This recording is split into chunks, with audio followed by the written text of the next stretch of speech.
Thank you, Mr. Toastmaster.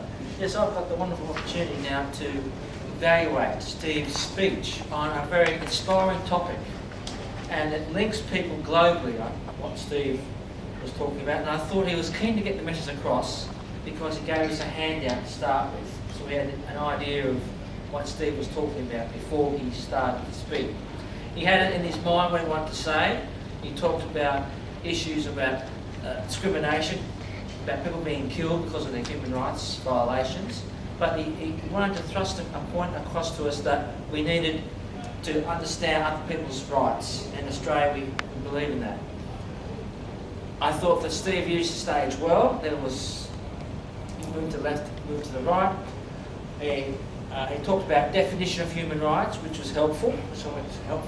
He used his gestures well, so he used his energy in his speech. I liked the way he used his gestures. Good eye contact around the room. People were engaged with what Steve was saying and learning about it.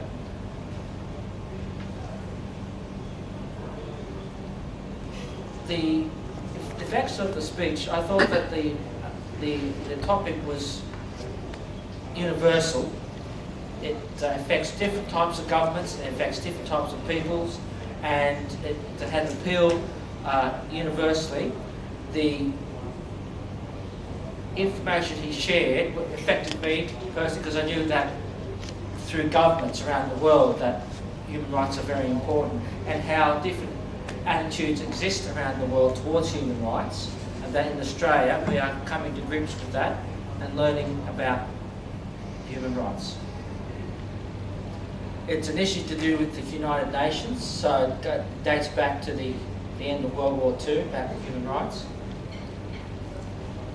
I thought that with the speech, there was plenty of good voice projection. Perhaps the more vocal variety could have been used with Steve's speech.